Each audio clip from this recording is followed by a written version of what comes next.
What's up, Kaijudo Duel Masters? This is Carl Reddish, aka Thunder Sultan, coming at you on Sunday, September 16th, 2012. Going to cover league play. Going to cover my views on the fact that they announced another league play. And then also, I want to show you guys this. My friend Gordon, he got the Fumes promo at Walmart. But if you notice, the edge is crimped from where the crimper or the sealer had grabbed it and crimped it. So, I don't know if you guys can see that. You can like run your fingers along it and feel the rough edge. It's kind of a neat thing. It happens all the time in Magic cards. I've actually seen it along this side as well, but it's kind of a neat thing. It's kind of cool to have and hold on to. If you guys see any misprints or miscuts or anything like that, definitely post what you got, and you can do it in like a video reply or anything like that. Let me know if you guys seen anything really odd, like blank cards or, you know, really bad edging stuff. I'm curious. I've opened a lot of packs, and I haven't seen anything like that. So, second thing, let me cover this before I get into the deck profile and my notes from actually playing this weekend. So, they announced another league kit will be done in late October, November. So, it's kind of like a second session of league play. And then also, Wizards posted it's like for stores on how to run your Kaijudo league, you know, and stuff like that. It's got the video. It's like 2 or 3 minutes long, and it's got, you know, the room full of, you know, 20 something kids, and they're all, you know, age ranges are like 8 to 12, which is obviously their target audience. That's what they say their target audience is. So, and you know, it shows them doing league play and getting rewarded and stuff like that, which is ideally what the concept is. But is that being seen in the actual stores? Like, our store is basically people that are 18 to 25, and I myself am 32. Gordon's older than 40. We had one guy, Dr. Rob, he's 30 something. You know what I mean? So it made me start to think about things. And what I'm trying to say is, I think this is just a theory, but it's a possibility of something that's going on. I'm wondering if they designed this game as a game for, obviously, you know, the target audience being 8 to 12 because of how things are in the cartoon and stuff. So they designed the game. And they also made it with competitive cards like Razor Kinder Puppet, and Skull Shatter, and, you know, just really, really good, you know, control cards. And I'm wondering if they were saying, okay, let's set out and do league play, and let's see what we get. Let's see if the stores are getting filled with 25 kids that are target age of 8 to 12, and they're buying boosters, and they're enjoying the game, and they're not playing organized play because we haven't given to them. Okay? Let's see how that goes for the first round. First round of league play, which is 4 weeks. Okay? And then let's give it a little break, like a week or so, and then let's do another one and see if we can get those same kids, if they were there in the first place, to show back up and to do league play again for different promos and stuff like that without organized play, without a point structure system that's actually trackable and everything, something that's not just on paper, something that's actually put into Wizards organized play computer and stuff like that. So, and then like the second round, they see like even more kids, you know, 38-year-old kids and 12-year-old kids. And they're like, wow, this is working. This is great. Let's not give the competitive 18 and up kids anything at all, because we're already filling the stores. We're already selling boosters. Let's just keep doing league kits. Let's do another league kit, and then another league kit, and then another league kit, and so on. And then that's what they do. And or let's say that's their prerogative, and they do that, and it just doesn't work out. I mean, the people that are showing up are your 18 to 25-year-olds. They're your old DM players from 7 years ago, and they're playing, you know, competitively, even though there's not an OP system, and they're still buying boosters even though there's not an OP system. And, you know, the thing that would make them come every single week and buy more boosters and stuff would be organized play and like Tournament of the Five Civs and regionals and stuff like that. Stuff that would increase the sales even more, because the 8 to 12 demographic just isn't showing up. I mean, and if they are, they're just such a low, small amount that it's not triggering the register sales to the point where the 18 to 25-year-olds are. So you've got this weird dilemma of like, okay, we can't fill the store with 8 to 12-year-olds with just league kits. So now we are filling it with the 18 to 25, and they're buying the boosters. So let's go ahead and give them league play. I'm sorry, organized play, and just let it go. I think that's possibly what's happening. That we're guinea pigs, and they're gonna see because I mean, look at CVH. He didn't have a good turnout. TKC didn't have a good turnout this weekend. We did, not on Saturday, but on Sunday we did. Sunday we basically had 11. We had 10, and then one guy showed up a little later, and then about 3 more showed up after that.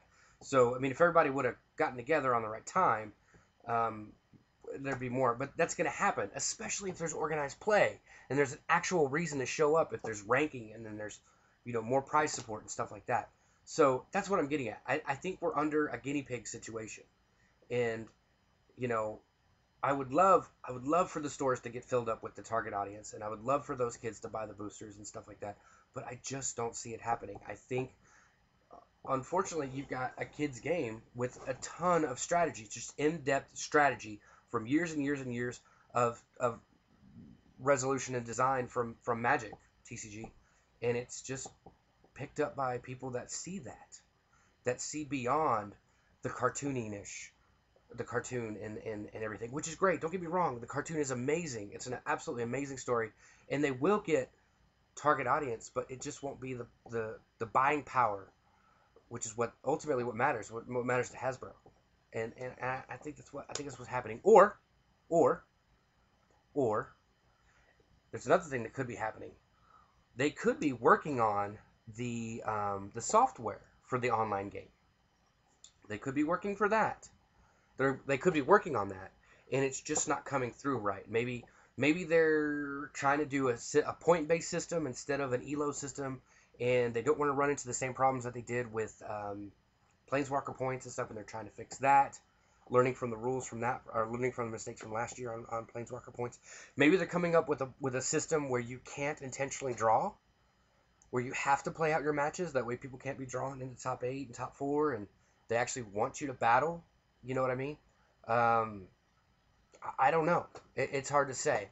I was a little disappointed by hearing there was a second league kit. I was hoping that it would be second league kit with organized play or something like that. I think that booster sales will increase once they announce an actual organized play situation and stuff like Tournament of the Five Civs and a regionals thing and stuff like that. Even if it's a once a year big old tournament at Gen Con, something like that will drive booster sales and single sales and bring more foot traffic in. That's my little rant. I do think things that WotC are doing is really, really great. I wish the base set was a little smaller. It's kind of rough on building decks, especially the Dragon deck, which is very expensive. So that's my little rant right there. So without further ado, let me go ahead and go into the deck profile of what I ran this weekend. It is the Dragons deck. Jurracmaster. I'm saying that wrong, and I even listened to it before I recorded this. I'm so sorry. This guy's really good. I like it. He did a case opening, and he's built a red-green version of the Hyperspeed Dragon deck, which I really, really enjoy. I couldn't get an actual list off of what Earth Power was running on the video, so I went ahead and ran with this because I can get the actual numbers. My list was really, really close to what his was on Saturday, and then I went through a lot of tweaking and a lot of realization. And Barrage is a real card. Barrage is amazing. Like, Barrage is the absolute reason why I will probably switch from Water Darkness Control to Water Darkness Fire, or DFW. Haha, DFW. I live in DFW. DFW. That's a thing. I didn't make that up. Somebody else did, but Gordon told me, and I think it's amazing. So, but yeah, Barrage. It deals with a lot of stuff. It was a really good card this weekend. So let me get over the deck profile. So it's a red-green 40 card 3 Essence Elf. Essence Elf, the boosting power is really good for other creatures. It also really helps against Rush. Josh Bauer, Reef Prince, had built Rizuko Rushdown, and that's a serious deck. Like, it helps trade with stuff. It just applies early pressure. Second is Comet Missile, obviously for getting rid of blockers. In a Rush deck, it's just auto red mana. The cool thing about this deck is it's 20 red cards, 20 green cards. 2 Razorhides, obviously to fight off early Rush. And a lot of times, even if you can harvest just once, it's pretty bonkers. This card is insane. Breach the Veil. You may not think it's that good looking at top 5. This is really good. The ability to go turn 2 Essence Elf, turn 3 Breach the Veil to go get the Great Arena. The Great Arena is amazing. Just reading it, when you put a creature that has power 5,000 or more onto the battlefield, draw a card, you're going to think that doesn't happen very often. But when you go, if you got this in hand or Hyperspeed already, you go Breach the Veil to find this or Hyperspeed. Bronze Arm Tribe also fights off the Rush cards, and the Harvest ability is really good. To be able to go from turn 4 Bronze Arm, turn 5 Tatsurion or Bolgash is really good. Hyperspeed. This card's bananas. Make sure you know that like if you've got a Moorna on board and you play this can attack. I mean, it gives itself fast attack. It's crazy. Tornado Flame is really good. Deals with Gila Flame. Deals with did I skip? Yeah, I skipped Return to Soil. Sorry, 4 Return to Soil.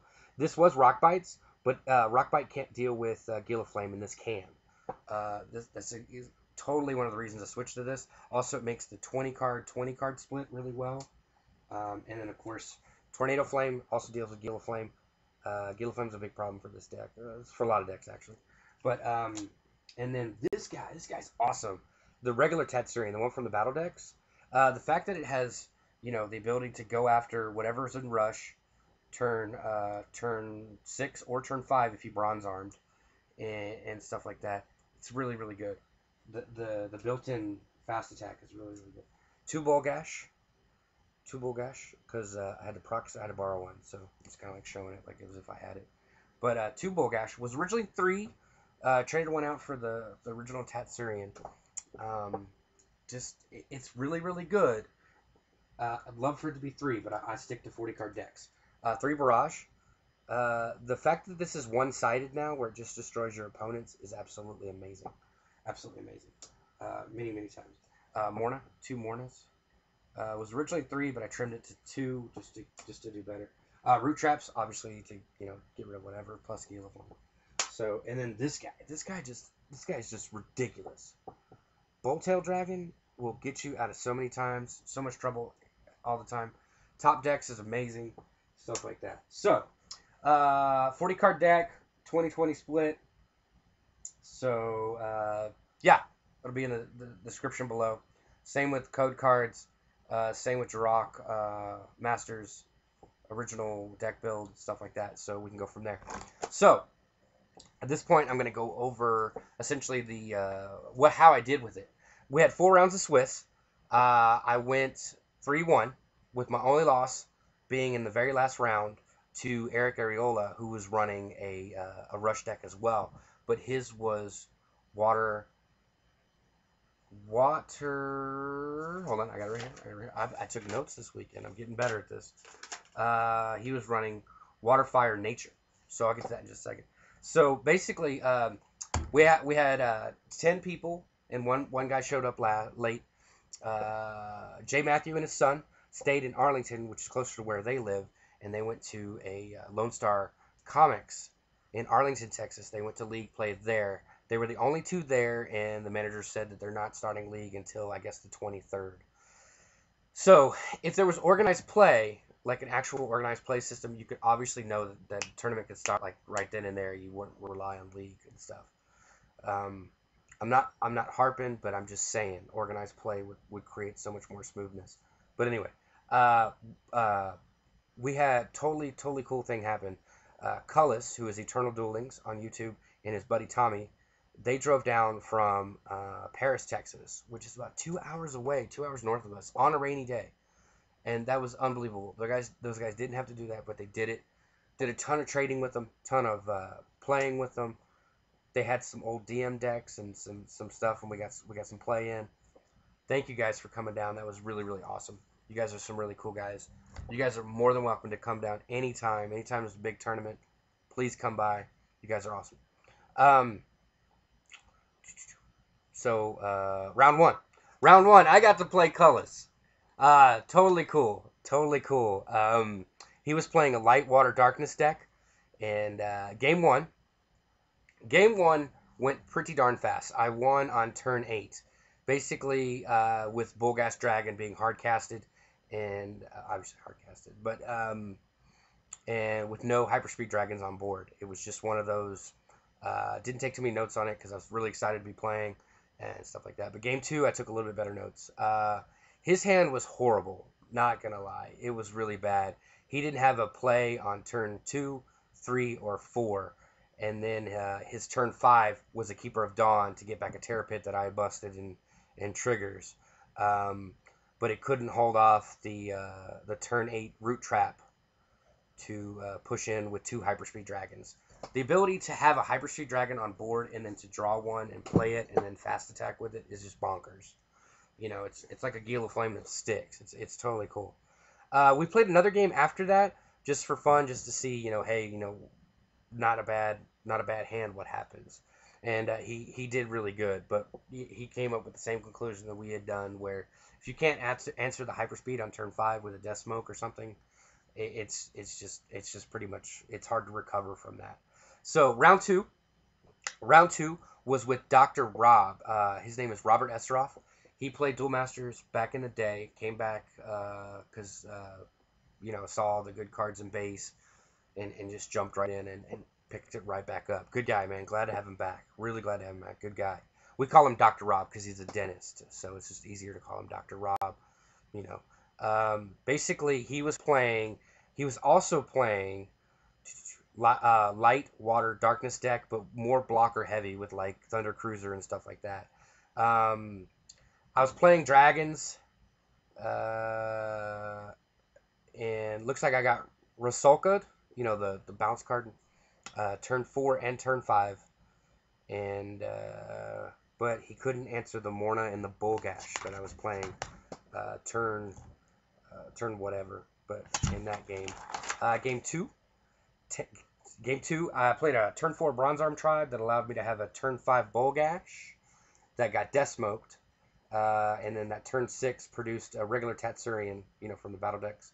It got bounced by Rusalka. Turn 7, I played the Great Arena and a Razorhide, all in the same turn. And then turn 8, I breached the Veil for a Hyperspeed Dragon that got Death Smoked again. So, I mean, he's controlling a lot of what's going on, but I'm still getting in, little stuff. Breached the Veil for Hyperspeed, that got Death Smoked. Played another Great Arena, the Great Arena and a Bolgash in the same turn, so I got to draw, which was awesome. And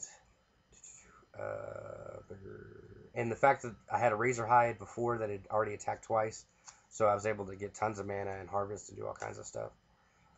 Turn 10, I used a Breach the Veil to find a Moorna, and then turn 11, I had a Bolt Tail for the win. So Bolt Tail is just putting in work. So I know Earth Power's been on the Bolt Tail train for a long time, so I need to choo choo. So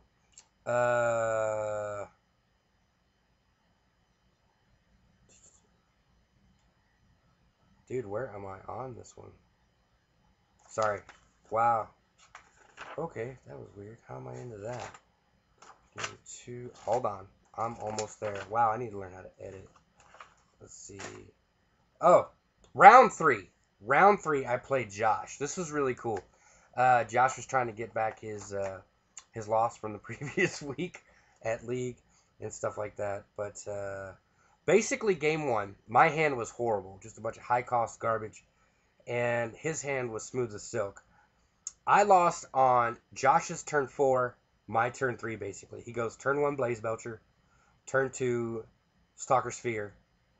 Attacks with the Blaze Belcher, no trigger. turn 3, Aqua Seneschal attacks with the Blaze Belcher, no trigger. Attacks with the Stalker Sphere, no trigger.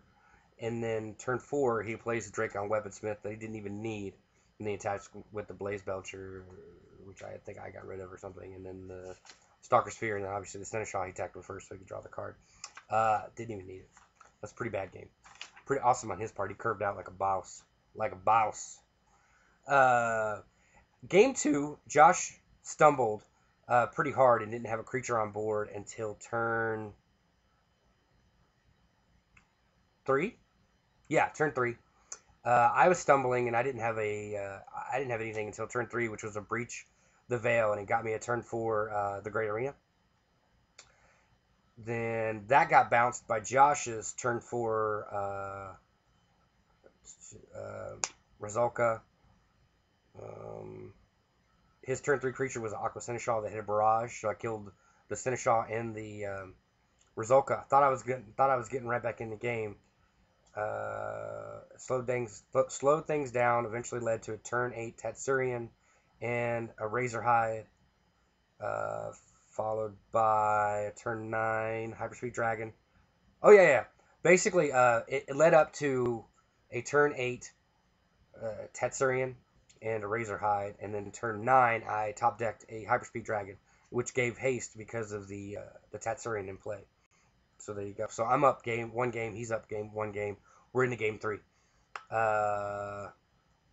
Josh got a Dracon Weaponsmith on turn 2.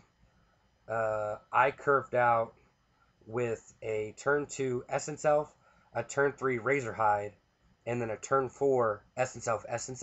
So I had a lot of field presence. I hard casted a Barrage on turn 5 because I harvested with Razorhide, so that cleared his field. I have Razorhide as a boss in my notes. And then turn 6 I played a Tatsurion, followed by a turn 7 Hyperspeed Dragon with fast attack. So both of the games that I won with Josh were with top decking a Hyperspeed Dragon with fast attack. Pretty nuts. I'm almost done, guys. I'm sorry it's taking so long. That's why I put everything else in the beginning. That way I know you'd be like, I'm just going to give up on this guy. So he went 3-1. Click. So anyway, round 4, I played Eric Areola, also known as Blaze Belcher on Twitter. He's going to have a YouTube channel up soon. He's going through some technical difficulties, but he will get there. So, and then, of course, Josh is Reef Prince, but we all know that. So he was, Eric in round 4, which I lost to. I lost 2-2. Was playing Water, Fire, Nature. Game 1, he just straight up like swarmed me. Like I was trying to give all my attention on this game and trying to focus as much as I could. I just couldn't deal with it, man. I mean, he was curving out good, playing creatures left and right, just doing what he had to do. So, and I'm like, you know what? I'm probably gonna lose game 2. Might as well take some notes. So basically, game 2, he plays turn 1 Blaze Belcher. Turn 2, he plays the level 2 2000 Vorg. And the Blaze Belcher hit a Barrage, right? So I get rid of 2 guys. Pretty good. I think I'm doing good. Kind of like the other games. Turn 3, he plays the Razorhide. Turn 4, he plays the Razorhide, right? And then I'm pretty much got garbage in hand. I can't answer these, right? So turn 5, he plays Logo Scan and an Essence Elf. Turn 6, he plays an Aqua Seneschal. Turn 7, he plays a Blaze Belcher. Turn 8, he returned to Soils my Essence Elf. And then when he hard cast that. And then when he goes to attack me, I return to soil one of his Aqua Seneschals and stuff like that. So basically, I've got no shields at this point. He just needs to top deck Draglide or Gila Flame. Of course, turn 9, top decks Draglide and crashes and goes 2-0 against me. So he's the 4-0, I'm the 3-1, and Josh is the 3-1, and so forth. So that's basically how the tournament went. Had a really good time. Sorry to hear stuff like CVH not getting his league to go off. Jay Matthews not getting his to go off in Arlington. TKC not getting his to go off in Canada, next to an ice skating rink. So I think It's the second weekend. School started. We're starting to get a little bit, more rainy weather. Um, the show hasn't started back up. I'm pretty sure when the show starts back up, or maybe it started back this weekend. I DVR everything, so I watch it at like 3 in the morning. So I never really catch it. So, but when I go bloop, bloop, bloop, through all the commercials, I'll start looking for the TCG, and hopefully they'll talk about league play, and they'll have that commercial with the kid with the stone that TKC was talking about. So just little things. It's gonna happen. It's gonna happen. It's gonna happen. But I do think we need organized play as a catalyst. So um, we'll just have to see. But I think that's about it. My name's Carl Reddish, aka Thunder Sultan. Codes down below, links down below. Like this video if you like it. If not, let me know. I appreciate all of you guys. I'm at 150 something subscribers. Never thought I'd get there. Can't wait to get to 200. So without any further ado, you guys have a great week. I will see you guys later. Oh, I do plan on doing a set review of my own, of the entire set. That'll probably be up Thursday or Friday. So talk to you guys then. May all your shields be triggers, guys.